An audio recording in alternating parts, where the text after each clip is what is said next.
started here. We have a bunch of people that are coming at 10 o'clock too. So sometimes it's good to stagger a little bit. That way we have, that way we won't be overwhelmed outside with the car stops. I'm Captain Gerba with the Edison Police Department. It's a pleasure to have an event and have you guys here today. Welcome to the Safe Stops program. I just want to say right off the bat, thank you to our chief for always giving us what we need when it comes to these kind of programs for the community. Thank you, Edison TV is always, they're everywhere. Edison TV is everywhere. They're at every event. So thank you so much, Edison TV, for being there. Like I said, I'm Captain Gerba. Sergeant Michkowski had a lot to do with putting this program together. He was the main contact and the main, he's registering people out front right now. Sergeant Patel of our community policing does a great job getting his unit together. We have Detective DePaulo here who will be assisting, and he will be the point on some of these car stops. And we have a special guest, Officer Jenna Waldron from NJIT. She came over to Edison to check out our event, and she's going to assist today. So thank you to her for coming.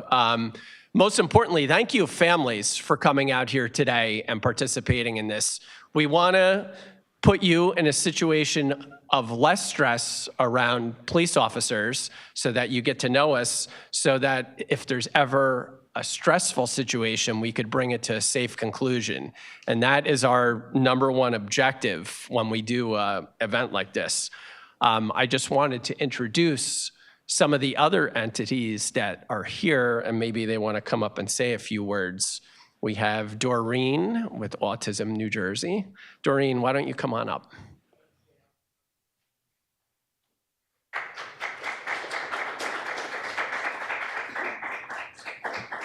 Thank you so much, Captain, and welcome everybody. I am so happy to be here and to see such an amazing event take place. I am from Autism New Jersey. I am the director of the Law Enforcement Initiative, which is designed to bring law enforcement and the autism communities together and to ensure adoption of autism-friendly practices by law enforcement agencies, exactly like this practice, so that there are safe, positive, meaningful interactions between the law enforcement community and the autism community, and we really stress safety. We have an amazing law enforcement advisory committee made up of law enforcement professionals from throughout the state who really guide our mission.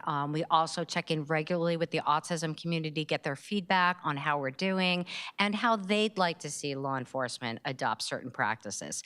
I am honored to say that Edison Police Department is very well represented on our Law Enforcement Advisory Committee with Officer Pipperato, Sergeant Michkowski, and Captain Gerba. They're extremely active members. They've done a phenomenal job. You should be very proud, if you are Edison residents, to be in this town because Edison Police Department is incredibly proactive. It also NJIT is as well, so I'm so happy to see an NJIT officer here. Here in Middlesex County and Edison, you have Blue Envelope, you have the registry through MPS aid program, and you have a wonderful program like this, mock or motor vehicle stops, simulated experience, Operation Safe Stop, phenomenal. I highly recommend you to stop by our table, pick up one of our Autism Friendly Practices publications to show you the meaningful work that law enforcement is doing with the autism community and how receptive they have been to ensuring safe interactions. So congratulations on today to the Edison Police Department. They're phenomenal. They are breaking, really all the boundaries and going all out to connect with the community. So thank you so much to them, and thank you for participating.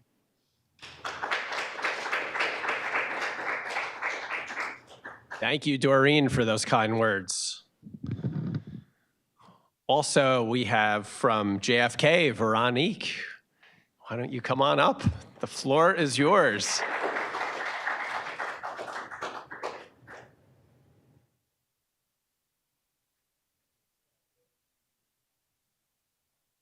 Hello, good morning. My name is Veronique.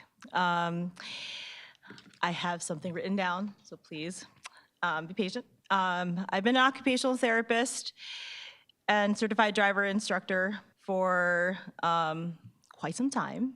I'm not going to let you know because I'm older. I've been working for JFK since 2000, and I've actually have a subspecialty with the neurodiverse population, and working with clients on the spectrum as well. JFK, HMH JFK, has an established driver rehab program since the late 1970s and 1980s. I don't know if you guys know that. So we've been working with the driver training program for a long time. Currently, we have 2 certified driver rehab certified driver rehab trainers, me and Giddy. We have 2 cars that have low-tech car adaptations, which means that we have hand controls, left foot gas pedals, and also extenders, which are the gas and brake extenders for people with little statures, as well as various steering controls. We are both OTs, so what's that benefit? We can adapt our teaching methods to meet our clients' adapted driving needs. Don't get me wrong, there are many driving schools out there, but what makes us good and special is that we can meet our clients' needs with vision, spatial relations, and motor planning and executive functioning, and fine-tune our driving lessons to meet that specific need. Now, JFK is not just a driving school. As you know, it's also a hospital and an outpatient clinic, and it's actually expanded all throughout. We were bought out by HMH, and we are a big team, and it's actually a very awesome hospital. So we have pediatric outpatient clinic, which our supervisor is here. So if you guys have any questions, she's here. And we have PT, OT, speech. We have a COG rehab program for brain trauma, as well as concussion and a vocational rehab program. I would like to thank Captain Gerba for inviting us over here. All right, thank you.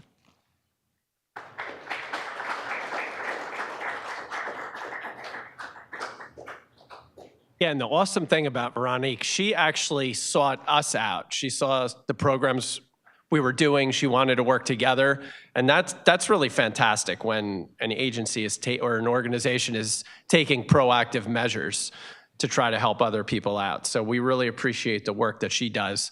The prosecutor's office is here from Middlesex County as well. They're always very helpful. They have a lot of information, including the Public Safety AID, which is the Special Needs Registry rebranded. They have information on that. And finally, I have Rob with Your Choice Home Care. Rob, did you want to say anything, or come on up? Thank you, Rob. Thank you, Captain Gerba. You might have to adjust up. Yeah, well, that I can maybe do this, right? Well, thank you, Captain Gerba. Thank you to the administration here at Edison for putting this together. It's a really special event. Before I tell you what I do with Your Choice Home Care, first and foremost, I'm a dad of 2 children with autism and grew up in Edison. And lots changed since growing up in the 70s and riding your bike around and drinking out of the creek. But one thing that hasn't changed, right, is the heart of this community. And it is something special here that we're doing. And it doesn't happen in a lot of communities. So again, thank you. Your Choice Home Care, what we could do, what we can help you with. So primarily, we provide DSPs or direct support professionals to families to help with activities of daily living and things of that nature. We also are an advocate and partner with a lot of great organizations. A lot of them are here today, Doreen, especially with Autism New Jersey. And so we can help you with that because we know the process, and I know personally the process of going through your IEPs when you're in school and fighting for every service And then when you kind of fall off the cliff, as they say, and they turn 21 and get into the Medicaid programs and all of those services go away, now the paperwork and just dealing with Medicaid and the New Jersey Department of Developmental Disabilities and all that, we're here for you. And we're advocates. And my North Star is my kids. We like to provide that to the community. And so again, thank you all for coming. I want to stress one of the things that Doreen said is your feedback. So important, right, for us to make things better here. This is, I guess we were here last year. And one of the things that came up last year, right, was with the Blue Envelope program, I frankly even thought of it as, hey, this is something for individuals with autism as they're driving. We see that it's for parents too, right? Parents, guardians, caregivers, when they're in the car, individual that you're caring for, maybe in the back seat, whatever it is, same thing. When you get pulled over, it's an event, right, for them and being able to navigate that. So your feedback on things that we can do better is greatly appreciated and helps everyone. So thank you very much for coming today.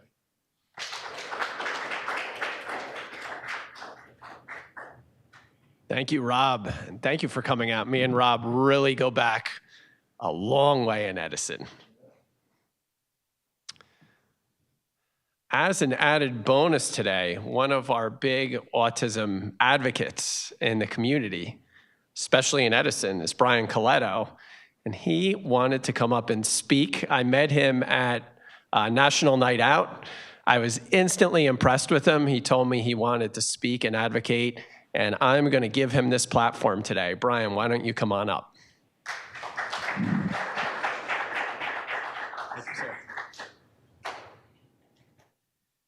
Hello, everyone, and thank you, Captain Gerba, for this opportunity to share today. I am Brian Coletto.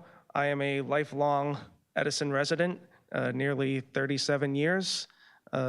I went to the public schools here in this town. If it weren't for the teachers and speech pathologists and the supportive family, I would not be where I am today.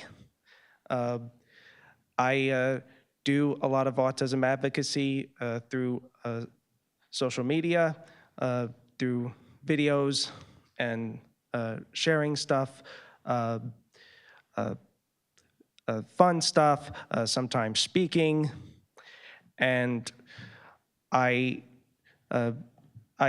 aim for all kinds of audiences.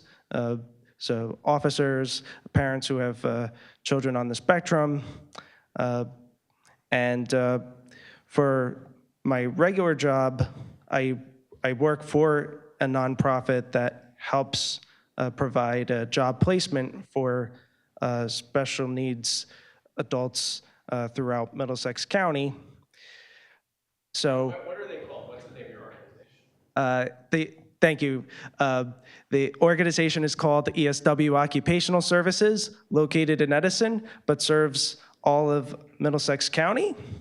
And we've been around for nearly 50 years. It is 47 now, and I've personally been with it for over 17. And I got job coaching through the organization myself. And it's been very good for me.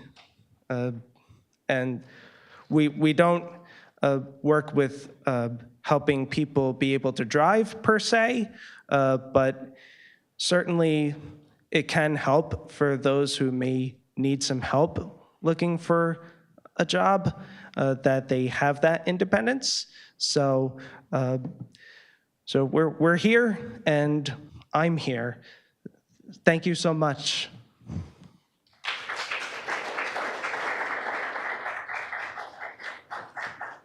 It's actually life-changing adding Brian as a Facebook friend, because I get to see he travels all over the state to be an advocate. So he's doing a fantastic job beyond his job. He's a, what do we say, like a social media influencer as well. We're going to get into the PowerPoint right now, and then we'll head outside. I just wanted to make you guys aware of a couple things. I brought up the public safety AID, which I recommend, and the prosecutor's office has information on that. We also carry Carter sensitivity kits in our police car, and they have different sensory assistance. There's a warming blanket inside. There's sensory toys and everything else. So we have officers already actively using them in volatile situations, and we found the kits to be extremely helpful. So those kits are actually in all our supervisor cars right now. Blue envelope is going to come up as part of our presentation. So let me open up the laptop, and we will get into the safe traffic stops. And after we're done, we will head outside with Sergeant Michkowski, Detective DiPaolo, and Officer Waldron from NJIT.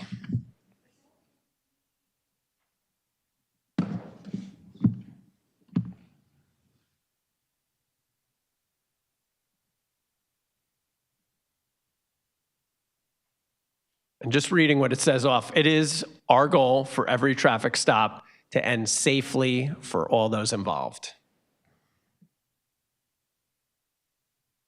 And this is what a blue envelope looks like. We have them, Matt has them out front. There's information on the front and the back. The information on the front is for the driver and what materials you should have inside. And the information on the back is for police officers as a reminder. And like I said, we have a bunch of these blue envelopes out at the front table, so please help yourself. Rob even mentioned they're not necessarily for the driver anymore. They're for passengers as well. They're to make officers aware, and again, it helps keep everybody safe.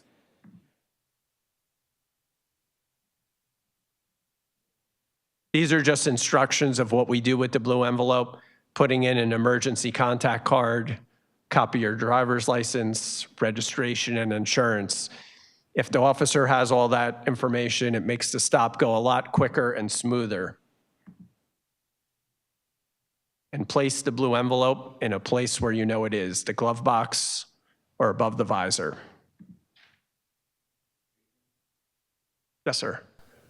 One of the things in terms of where to place it, I have mine on the visor because the officer can immediately see that when they, when they pull up and you're not kind of going into your glove box. So just want to share that. Yeah, that's a great point, Rob. Thank you. And sometimes there is anxiety in the car, and if that blue envelope is right there where the officer sees it right away, if there's nervousness or anything else, I think that's a great tip.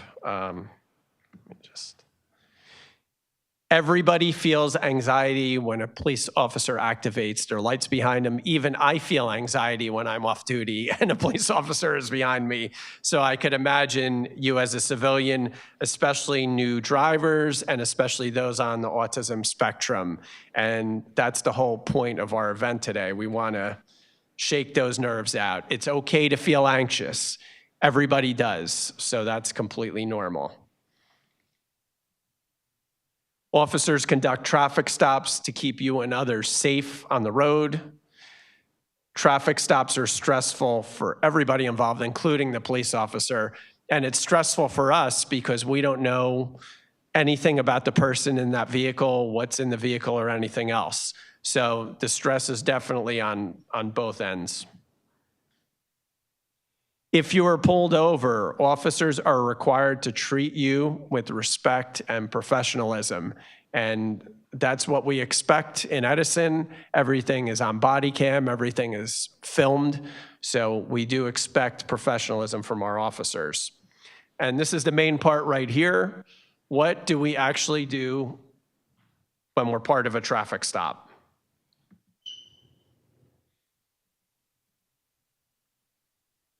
First thing you do to pull over safely, look for a safe space to pull over. If you're on a major highway like Route 1, we would not want you to stop right where you are. We would like you to pull over ideally into a parking lot or off to a shoulder. You're going to indicate that you're getting pulled over with your turn signal ideally, and you'll slowly pull over to a safe spot on the side of the road.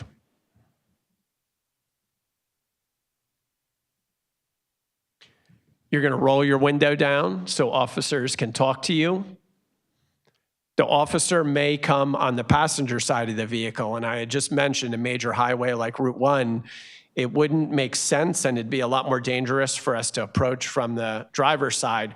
So a lot of times officers will come on the passenger side. That way, if you look and you see the officer coming the other way, you roll down that window. Keep your hands visible on the wheel. Officers want to feel safe. They want to feel like you're not grabbing for anything. So wait for the officer to ask you for your license and documents before you start reaching for your wallet or other things. But it's ideal to keep your hands visible at all times. And don't get unnerved if there's a lot of police officers. It says, why so many officers? It's not unusual for us if we're on duty, on patrol, and we hear another officer do a traffic stop. It's normal for other officers to arrive and come as backup. And sometimes we have even officers in training, and it's good for them to see how a traffic stop works and how to be good backup. Provide the documents when you're asked by the officer. He'll ask you for your driver's license, registration, and insurance. We just went over that with the blue envelope. All that information is in there already. That's what makes it convenient. And expect the officer to take your documents and go back to his vehicle. Yes, sir. Or do you think it's best to give the whole envelope to the officer? You give the whole envelope to the officer. Yeah, that would be best. Everything's in there already, and that way they can sort through it. Have it in there already. Yeah. Have it in there already. Absolutely. Yes, sir.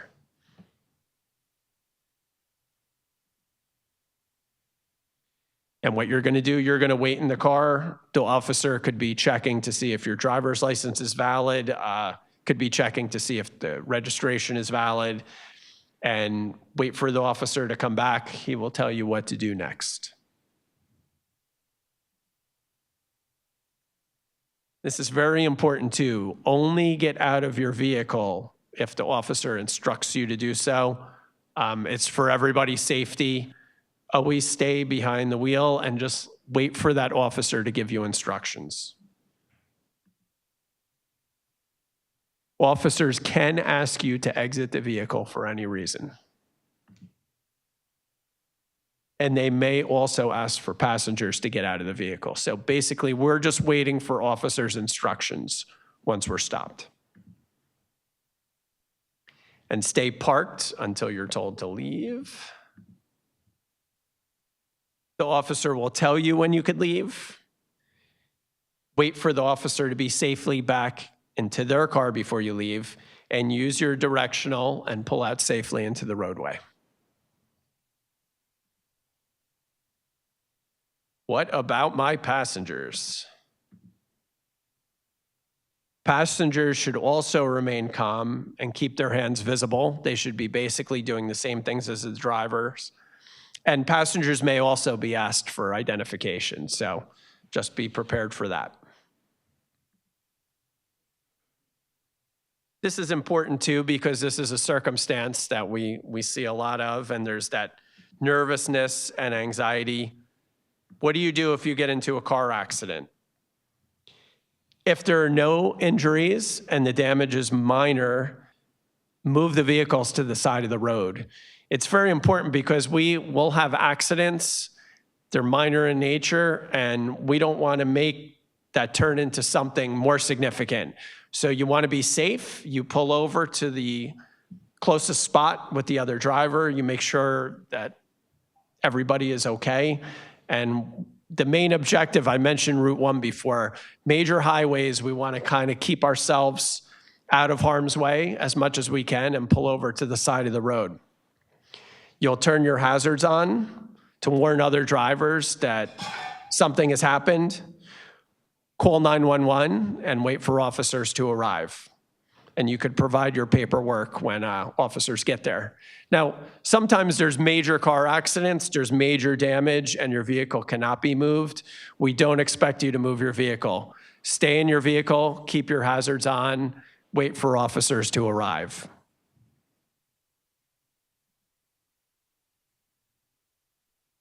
Contact your insurance company. That'll come at some point too.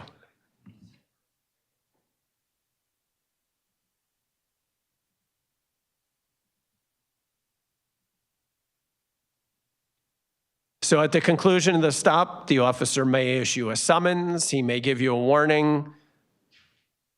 That's up to the officer's discretion. You may agree or not agree with the summons roadside, but that's not a place to argue. If you would like to dispute the summons, court is where you would go for that.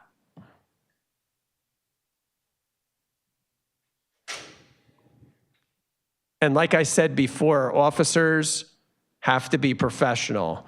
If you have an issue with their behavior, then that could become an issue with internal affairs. You have a right to file a complaint against the officer in the event that you thought you were being treated unprofessionally.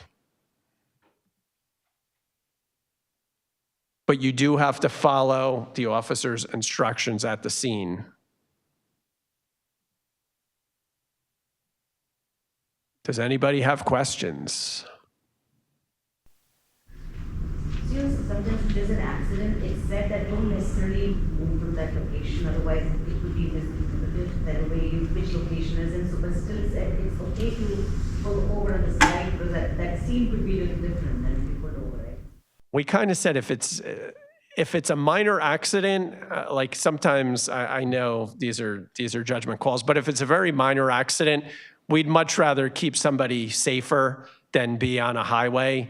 If it's a major accident, I think it's important, the most important thing to take out of it, put your hazards on right away. That way that alerts other vehicles.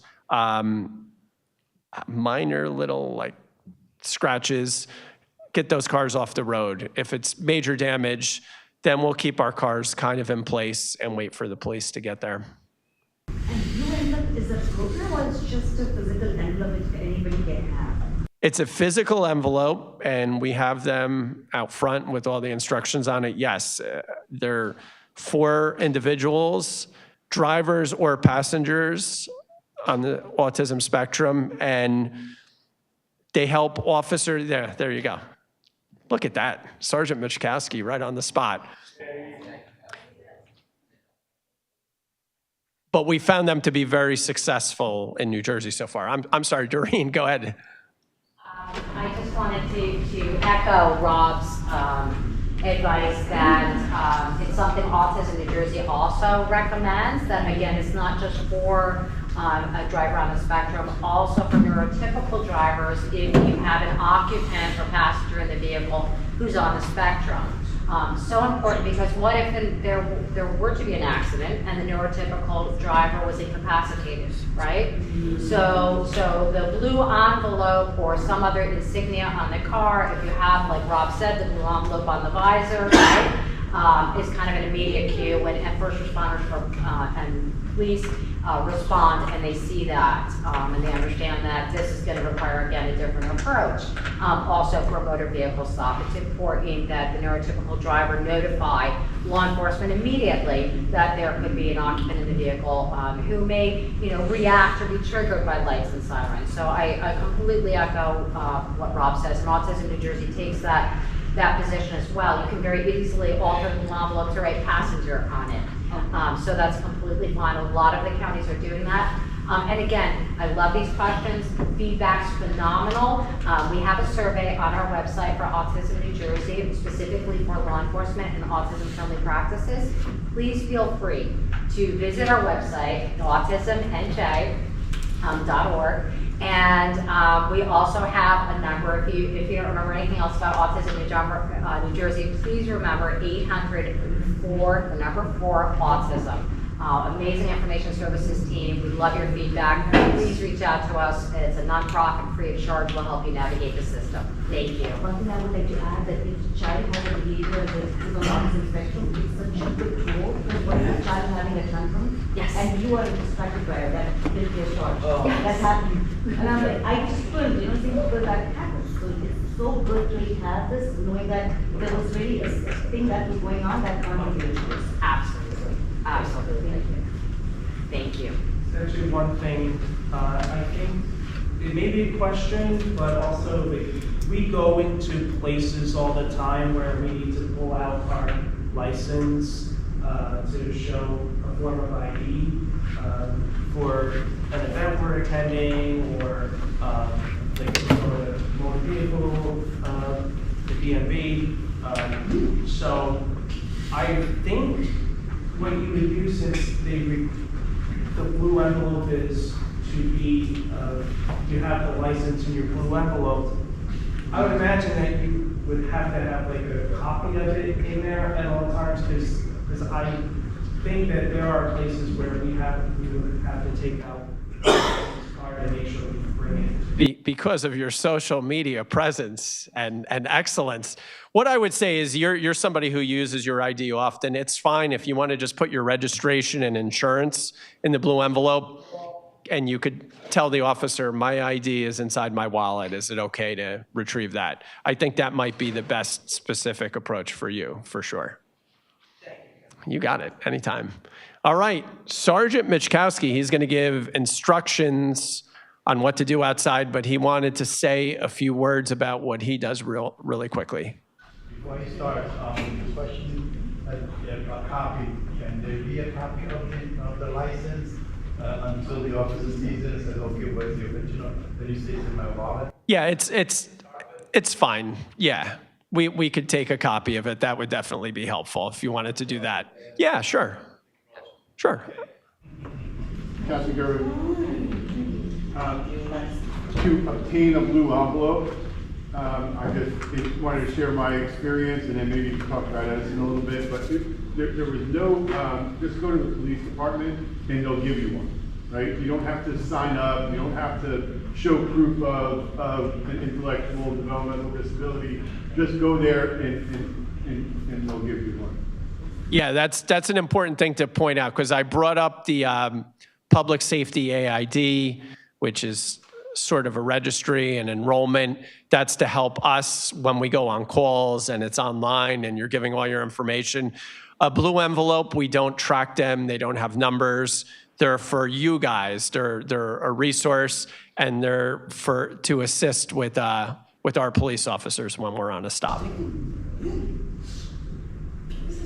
Sorry, one quick question. Is this blue envelope thing a nationwide thing as well?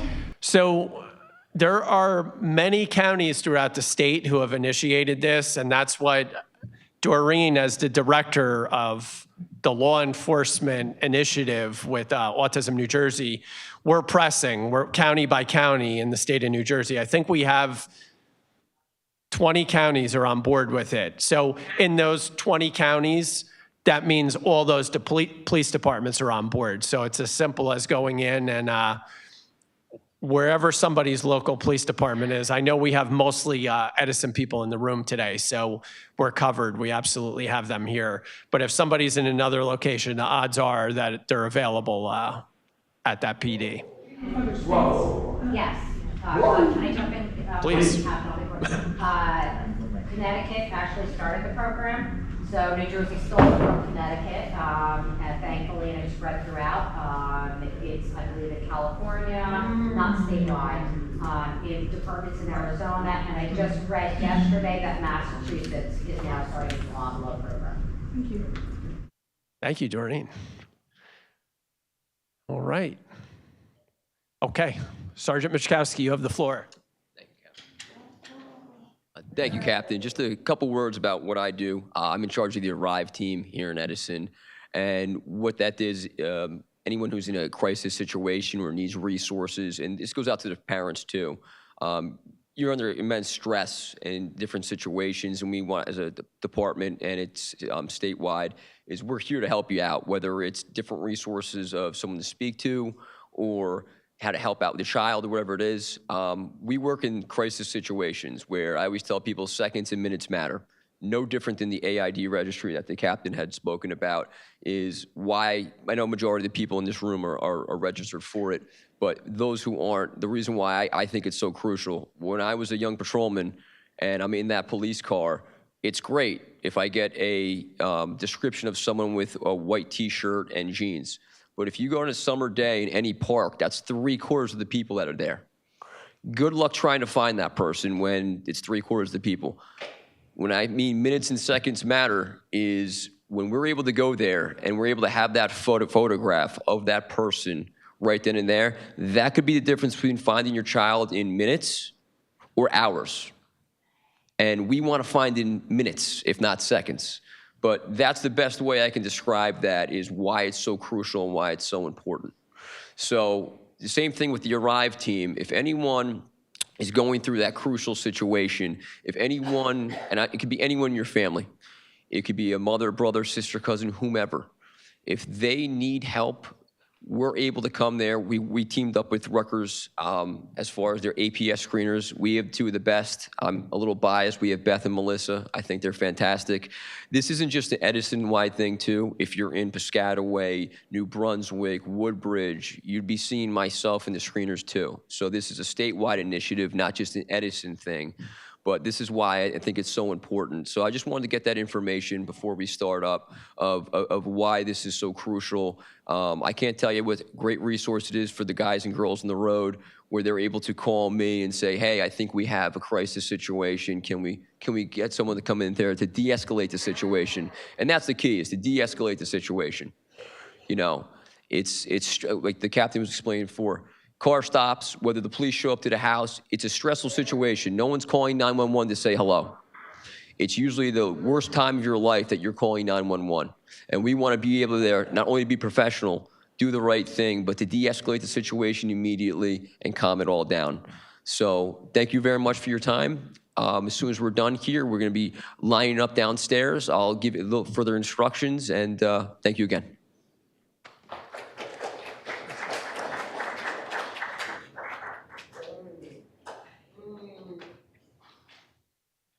All right.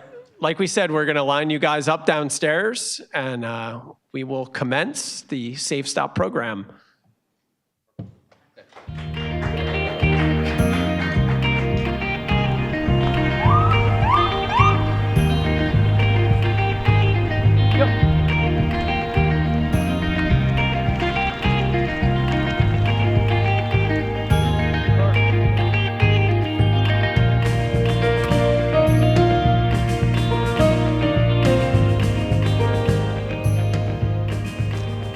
Hi, sir. How are you doing today? Hello, good morning. I'm doing well. That's good. My name is Officer Waldron. I'm with NJIT Police Department. Just so you know, you're being audio and video recorded. Sir, do you have your driver's license, registration, and insurance card on you? Yes, I do. Okay, can I please see that?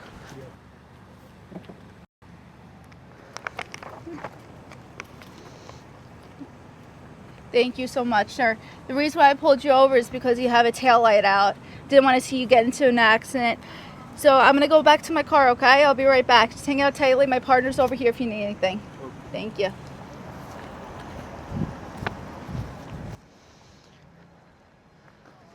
So that's a great job right there. So what happens right now is, would you mind just putting the window down for my partner right there? No.